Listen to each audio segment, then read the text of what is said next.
Hello बच्चों, आज की कक्षा में आप सभी का बहुत बहुत स्वागत है। आज हम लोग वसंत भाग 3 का पाठ 7 क्या निराश हुआ जाए की पुनरावृत्ति करेंगे। इस पाठ के लेखक हैं हजारी प्रसाद द्विवेदी जी। ये हिंदी जगत के एक प्रतिभा संपन्न लेखक थे।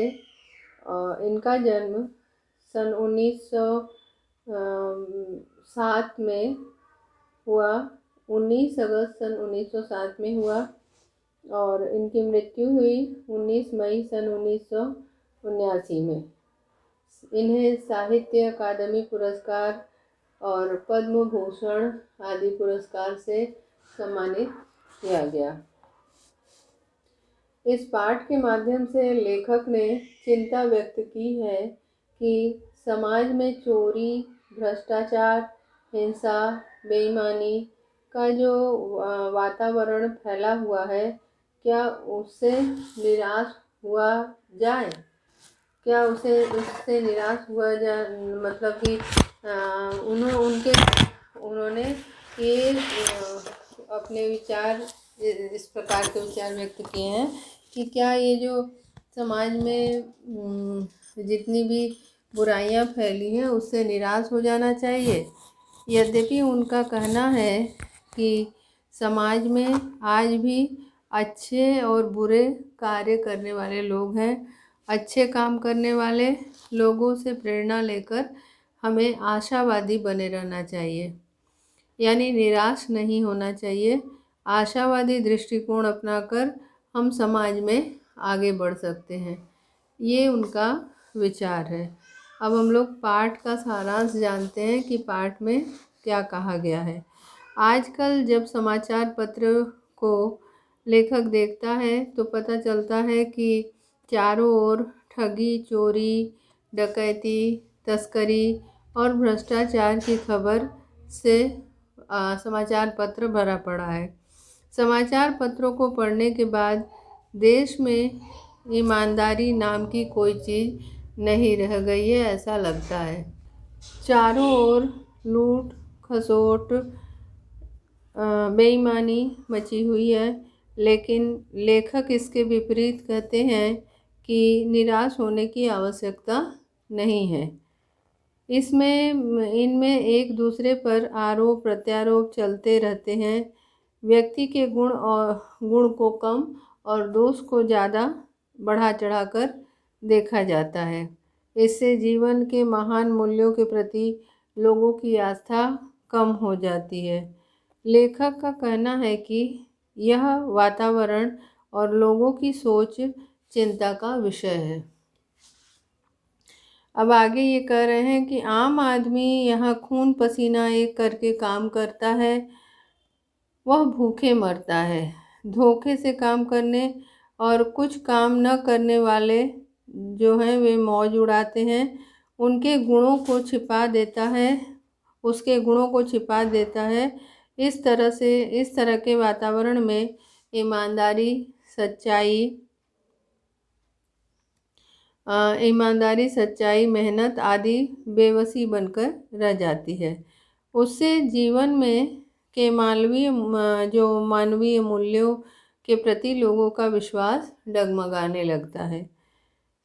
फिर आगे ये कहते हैं, उनका ये मत है कि भारत में कभी भी भौतिक चीज़ों को महत्व नहीं दिया गया है। यहाँ मनुष्य के आंतरिक भावों को ही महत्वपूर्ण माना जाता है। भले ही प्रत्येक व्यक्ति में लोभ, मोह, काम, क्रोध का भाव रहता है, उन्हें सर्वोपरि मानकर मन को अपने इशारे पर नहीं छोड़ना चाहिए, ऐसा लेखक मानते हैं।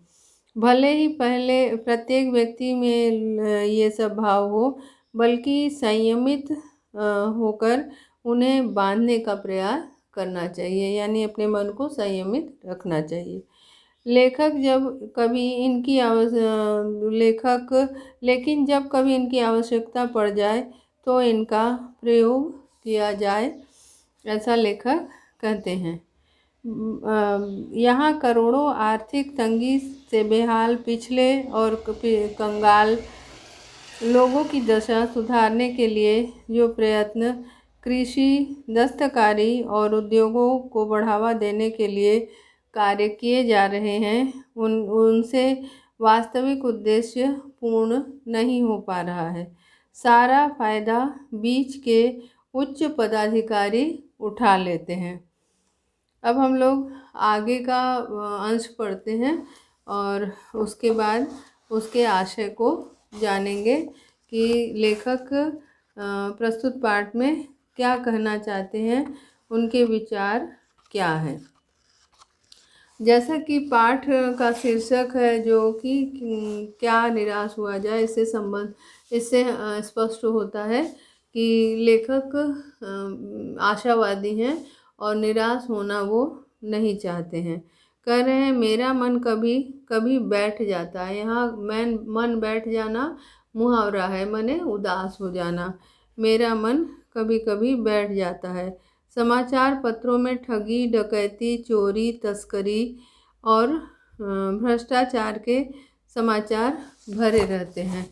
समाचार पत्र जब देखो तो उसमें तरह तरह की सामाजिक बुराइयों की खबर रहती है। जैसे चोरी, ठगी, तस्करी का मतलब है कि किसी भी वस्तु का चोरी से व्यापार करना। ठीक है, तस्करी का अर्थ है किसी भी वस्तु का चोरी से व्यापार करना। तस्करी किसी वस्तु का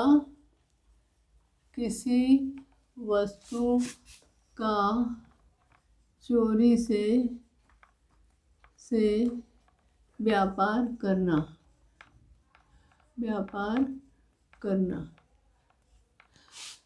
किसी भी वस्तु का चोरी से व्यापार करना तस्करी कहलाता है। ठीक है, तो लेखक कह रहे हैं कि अगर समाचार पत्र खोलो तो चारों तरफ चोरी, डकैती, ठगी, तस्करी आदि, भ्रष्टाचार आदि के समाचार भरे पड़े हैं। आरोप प्रत्यारोप का कुछ ऐसा वातावरण बन गया है कि लगता है देश में कोई ईमानदार आदमी रह ही नहीं गया है। मतलब कि आरोप प्रत्यारोप मतलब लोग किसी पे आरोप लगाते हैं, दोषारोपण करते हैं और दोष लगाने वाला उसके जिसके ऊपर लगाया गया वो वापस उस पर दोषारोपण करता है, तो उसी को आरोप और प्रत्यारोप कहते हैं। तो आरोप और प्रत्यारोप का कुछ ऐसा वातावरण बन गया है कि लगता है देश में कोई ईमानदार आदमी है ही नहीं। लेखक ये बोलते हैं कि देश में जैसे सभी एक दूसरे पर बुराइयां मढ़ते हैं, तो ऐसा प्रतीत होता है कि कोई भी अच्छा आदमी अब देश में है ही नहीं। पहली पंक्ति में जो मन बैठना ये मुहावरा है। इसका अर्थ है पहली पंक्ति में है कभी कभी मन बैठ जाता है। मन बैठ जाना, इसका अर्थ है मन बैठ जाने का अर्थ है निराश हो जाना। ठीक है, तो यहाँ पे कह रहे हैं कि कभी कभी मन बैठ जाता है। आरोप और प्रत्यारोप का जैसा वातावरण है, एक दूसरे को दोषारोपण करते जा रहे हैं, तो ऐसा लगता है कि कोई अच्छा आदमी अब समाज में है ही नहीं, कोई ईमानदार आदमी समाज में है ही नहीं, ऐसा प्रतीत होता है। हर व्यक्ति संदेह की दृष्टि से देखा जाता है। जो जितने ही ऊंचे पद पर है उसमें उतने ही अधिक दोष दिखाए जाते हैं।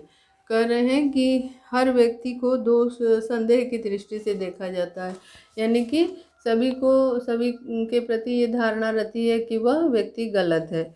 अब कह रहे हैं कि जो जितने ही ऊंचे पद पर रहता है वह उतना ही दोषी माना जाता है, उसके अंदर उतने ही दोष गिनाए जाते हैं।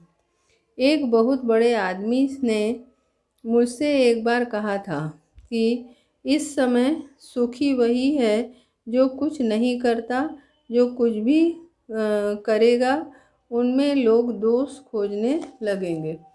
लेखक को किसी बड़े व्यक्ति ने एक बार कहा था कि आजकल सुखी वही व्यक्ति है जो कुछ नहीं करता, लेकिन जो कुछ करता है वो सारे लोग उसी में दोष देखने लगते हैं। दोष यानी कि बुराई। उनके सारे गुण भुला दिए जाएंगे और दोषों को बढ़ा चढ़ाकर दिखाया जाने लगेगा। ठीक है, यहाँ ये कह रहे हैं कि जो लोग कुछ करते हैं तो उनके सारे गुण जो हैं भुला दिए जाते हैं और उनके दोषों को सर्वोपरि रखा जाता है, सबसे आगे करके रखा जाता है और ये दिखाया जाता है कि वो कितना दोषी है। एक यहाँ पे ये कह रहे हैं कि जो कुछ भी इसीलिए कोई कुछ माने लेखक के मित्र का विचार है कि जो नहीं करता है वही सुखी है। उनके सारे गुण भुला दिए जाएंगे और दोषों को बढ़ा चढ़ाकर दिखाया जाने लगेगा। लोग दोष किसमें नहीं होते। लेखक का मानना है कि दोष किसमें नहीं होते, यानी कौन ऐसा व्यक्ति है कि जिसके अंदर कोई बुराई न हो। यही कारण है कि हर आदमी दोषी अधिक दिख रहा है, गुणी कम या बिल्कुल भी नहीं। और लोग जितना दोषी लोगों के अंदर दोष देखते हैं, इसी कारण आज ये है कि लोग सभी लोग जो है ज़्यादा से ज़्यादा लोग दोष से युक्त दिखते हैं और वो जो है गुणी कम दिखते हैं। माने दोष से युक्त ज़्यादा लोग दिखते हैं, गुणी लोग कम दिखते हैं। स्थिति अगर ऐसी ही है तो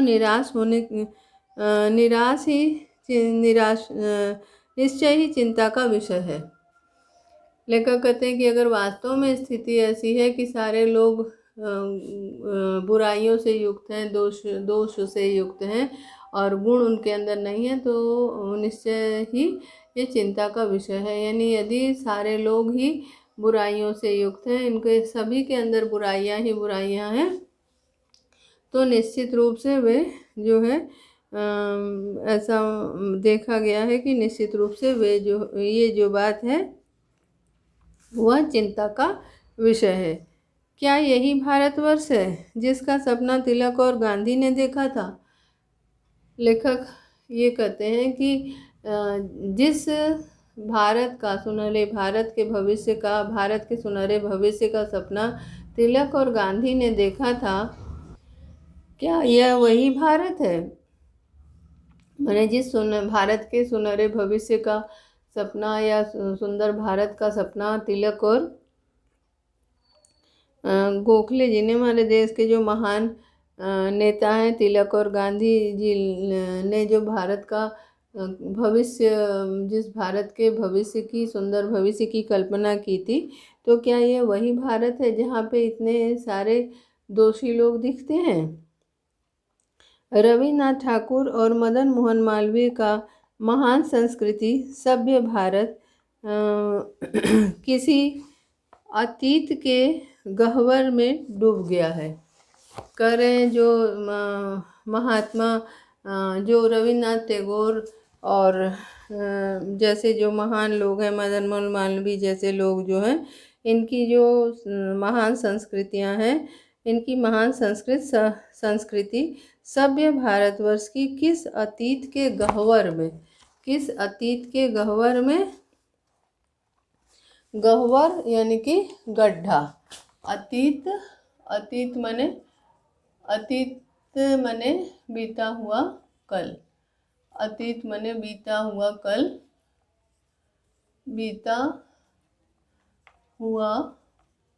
कल और गह्वर मने गड्ढा, गह्वर। अतीत का यहाँ पे अतीत गह्वर का अर्थ है गड्ढा। मतलब कि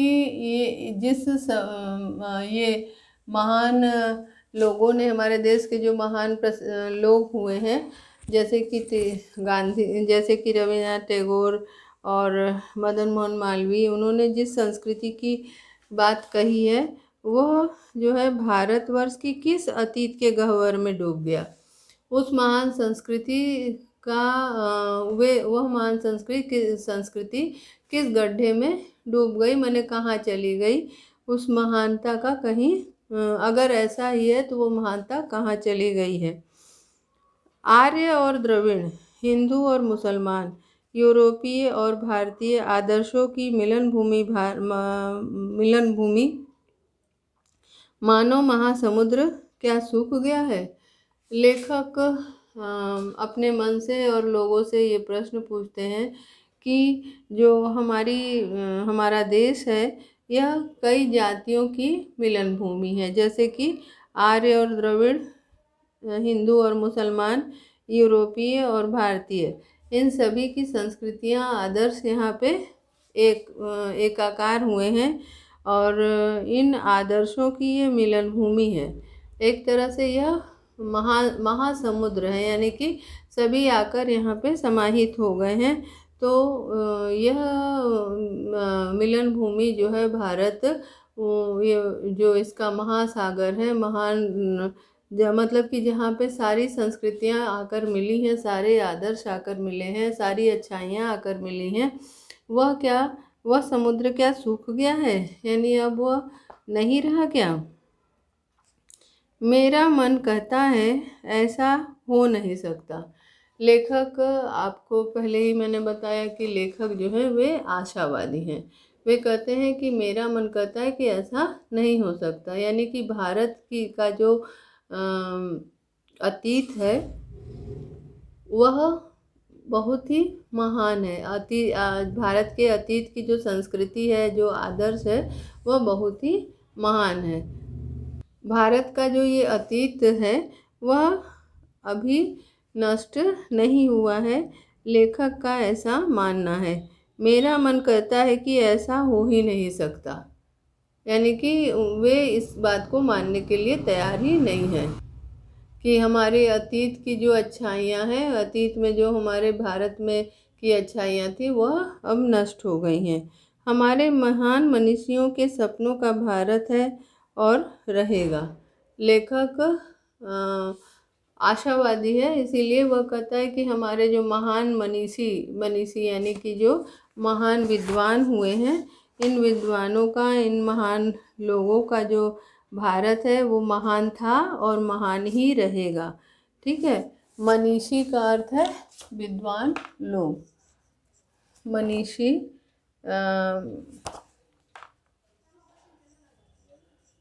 मनीषियों यानी कि विद्वानों।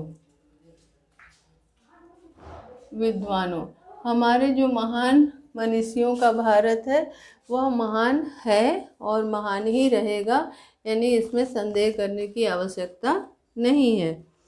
यह सही है कि इन दिनों कुछ ऐसा माहौल बना है कि ईमानदारी से मेहनत करके जीविका चलाने वाले निरीह और भोले भाले श्रमजीवी पिस रहे हैं। लेखक कहते हैं कि ये बात सही है कि इन दिनों माने आजकल कुछ ऐसा माहौल है। माहौल मतलब कि वातावरण। माहौल का अर्थ है वातावरण। माहौल, आजकल देश में ऐसा माहौल है कि आजकल देश का वातावरण ऐसा है कि जो ईमानदारी से मेहनत करके जीविका चलाने वाले लोग हैं, जो ईमानदारी से अपनी मेहनत करते हैं और अपनी जीविका उसी से चलाते हैं, ऐसे जो निरीह लोग हैं, निरीह मतलब बेचारे लोग हैं, जो दिनहीन, निरीह का अर्थ होता है बेचारा।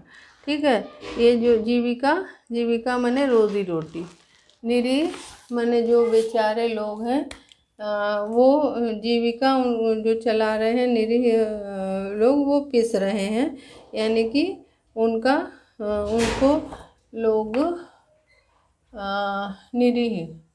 निरीह यानी बेचारे।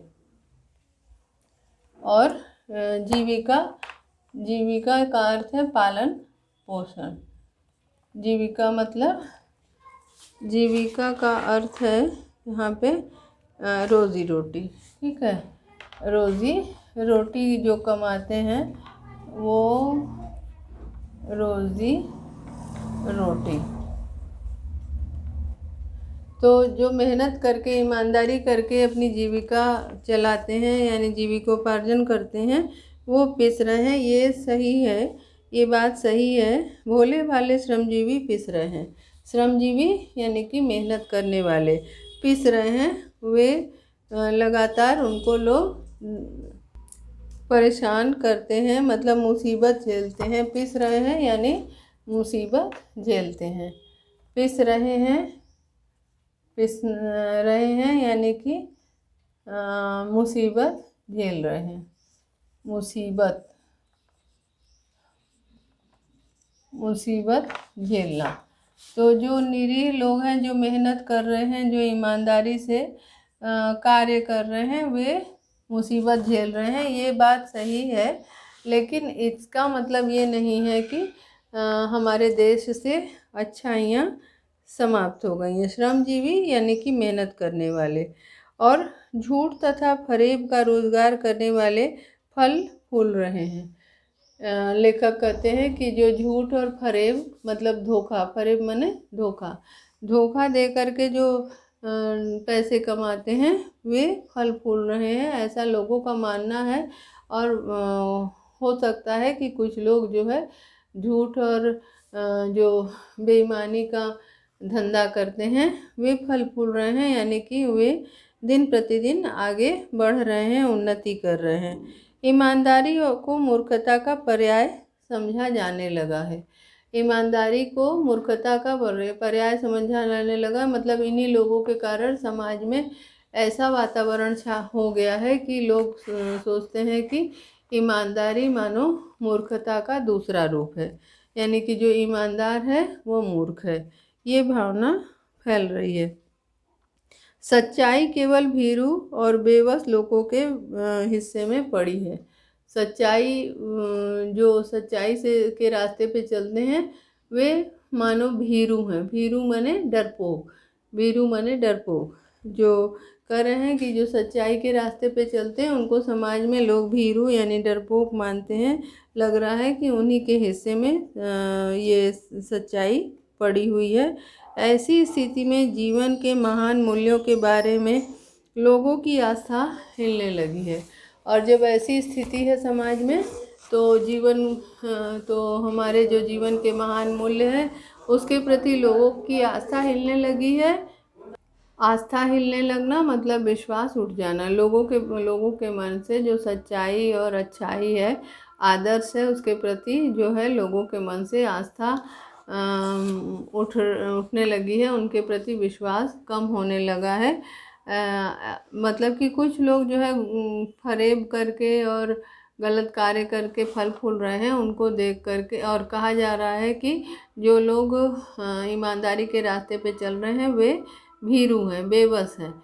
ऐसा माहौल आजकल समाज में हो गया है और ऐसा माना जा रहा है कि इस तरह से जो समाज का वातावरण है उसमें जो अच्छाई और ईमानदारी के प्रति महान मूल्यों के प्रति जो लोगों के मन में विश्वास है वह विश्वास मानो हिलने लगी है, यानी कि वह कम होने लगी है। भारतवर्ष ने कभी भी भौतिक वस्तुओं के संग्रह को बहुत अधिक महत्व नहीं दिया है, जब उसकी दृष्टि से मनुष्य के भीतर जो महान आंतरिक गुण स्थिर भाव से बैठा हुआ है वही चरम और परम है। ऐसा माना जाता है कि भारतवर्ष में कभी भी लोगों ने भौतिक वस्तुओं के संग्रह को, जो हम लोगों के जीवन को सुख देने वाले चीज़ है, यानी जो हमारे भौतिक सुख के साधन हैं, उनको एक संग्रह माने उनको बटोरना, उनको इकट्ठा करने को महत्व नहीं दिया है। यानी कि हमारे भारत में ऐसा है कि लोग ज़्यादातर आध्यात्मिक है और उन्हें लगता है कि इन चीज़ों को इकट्ठा करना वृथा है, बेकार है, क्योंकि मरने के बाद उनके साथ कुछ भी नहीं जाता। तो यही कारण है कि कह रहे हैं कि भारत में कभी भी भौतिक वस्तुओं के संग्रह को बहुत अधिक महत्व नहीं दिया गया है। भारत के लोग जो है वह धर्म भीरू हैं, आध्यात्मिक हैं, इसीलिए यहाँ पर बहुत सारे भौतिक सुख के साधन इकट्ठा करके रखने को महत्व नहीं दिया गया है। उसकी दृष्टि से मनुष्य के भीतर जो महान आंतरिक गुण स्थिर भाव में बैठा हुआ है वही चरम और परम है। लेखक जो भारत के लोग हैं उनकी दृष्टि में क्या है कि जो आंतरिक गुण है उनके अंदर ऐसा मानते हैं कि वही गुण चरम और परम है, मतलब सबसे ज़्यादा महत्वपूर्ण है। लोभ, मोह, काम, क्रोध आदि विचार मनुष्य में स्वाभाविक रूप से विद्यमान है, पर उन्हें प्रधान शक्ति मान लेना और अपने मन तथा बुद्धि को उन्हीं के इशारे पर छोड़ देना बहुत बुरा आचरण है। लेखक कहते हैं कि हमारे अंदर लोभ, मोह, काम, क्रोध ये निश्चित रूप से सभी के अंदर एक आंतरिक स्वाभाविक रूप से इंसान के अंदर विद्यमान है। ये सारे जो दुर्गुण हैं ये हमारे अंदर हैं। इन्हें जो है सब कुछ मान लेना गलत है। कह रहे हैं कि लोभ, मोह, काम, क्रोध ये जो भावनाएं हैं, लोभ की, मोह की, काम की, क्रोध की, ये विचार जो है मनुष्य में स्वाभाविक रूप से विद्यमान है। स्वाभाविक रूप से है मतलब कि जैसे पलकों का गिरना या बालों का निकलना और ये सब जो काम है जैसे स्वाभाविक रूप से हमारे अंदर होते चले जाते हैं, हम उसका पता नहीं पाते। उसी तरह ये जो भाव है लोभ, मोह, काम, क्रोध ये भी हमारे अंदर स्वाभाविक रूप से विद्यमान है, मतलब कि वर्तमान सभी ये भाव हमारे अंदर रहते ही हैं। पर उन्हें प्रधान शक्ति मान लेना और अपने मन तथा बुद्धि को उन्हीं के इशारे पे छोड़ देना बहुत बुरा आचरण है। लेखक कह रहे हैं कि वास्तव में ये सारे दुर्गुण हमारे अंदर हैं, परंतु उनको सब कुछ मानकर उन्हीं के भरोसे हम यदि अपने आप को छोड़ दें वह एक गलत बात है, वो हमको नहीं करना चाहिए। इन्हीं के भरोसे यदि हम इन बुराइयों के भरोसे अपने मन और बुद्धि को उनके इशारे पे छोड़ दें तो ये एक गलत बात है। मतलब अब हमारे अंदर जो व्याप्त लोभ है, मोह है, उन पर यदि अंकुश न लगाएं और उन्हीं के इशारे पे हम अपने मन को छोड़ दें और हमारा मन उधर ही लग जाए तो ये एक गलत बात है। मन तथा बुद्धि भारतवर्ष ने कभी भी उन्हें उचित नहीं माना। उन्हें सदा संयम के बंधन में बांधकर रखने का प्रयत्न किया है, क्योंकि भारत धर्म भीरू देश है और भारत में हमेशा धर्म को, आध्यात्मिकता को महत्व दिया गया है। इसीलिए भारत कभी भी इसके वशीभूत नहीं होता, लोभ, मोह, काम, क्रोध के वशीभूत नहीं होता है। और भारत के लोगों ने अपने मन को संयम के बंधन में बांधना शुरू से ही बांध के रखने का प्रयास किया है। मतलब हमेशा से ही इंसान यहाँ के मनुष्यों ने आध्यात्मिकता की भावना यहाँ महत्वपूर्ण है। इसीलिए यहाँ के लोगों ने हमेशा से लोभ, मोह, काम, क्रोध के भरोसे पे अपने मन को छोड़ देना उचित नहीं समझा है और अपने मन को क्या किया है, संयमित रखा है, यानी कि अपने मन को अपने वश में रखने का प्रयास किया है। परंतु भूख की उपेक्षा नहीं की जा सकती, बीमार के लिए दवा की उपेक्षा नहीं की जा सकती, गुमराह को ठीक करने के रास्ते में ले जाने के लिए उपायों की उपेक्षा नहीं की जा सकती। का मानना है कि भले ही हम अपने मन को संयमित करें, किंतु भूख लगने पे हम भूख को रोक नहीं सकते और न ही हम बीमार व्यक्ति के लिए रोक लगा सकते हैं कि उन्हें दवा न देना पड़े, न लेना, वो हम उनके दवा लेने की उपेक्षा नहीं कर सकते। और न ही गुमराह यानी कि जो रास्ते से भटक गया है, गुमराह व्यक्ति को सही रास्ते में लाने की उपेक्षा की जा सकती है। यानी कि ये सब ज़रूरी चीज़ें हैं, इनको इंसान को करना ही पड़ता है, ये इंसान करते ही हैं। भले ही मतलब भूख लगे तो लोग अपनी भूख को जैसे भी हो मिटाने की चेष्टा करेंगे। यदि बीमार हो तो बीमार का इलाज या दवा किसी भी हालत में करने का प्रयत्न करेंगे। और यदि व्यक्ति गुमराह हो गया हो तो उसको राह पे लाने का प्रयत्न किया जाएगा। लेकिन कभी भी इंसान जो है, यहाँ का भारतवर्ष के लोग जो है आध्यात्मिक होने के कारण ये अपने मन को हमेशा संयमित रखते हैं, भले ही ज़रूरी चीज़ को करना पड़े। आज हम लोग इतना ही पढ़ते हैं, फिर अगली कक्षा में पढ़ेंगे। धन्यवाद।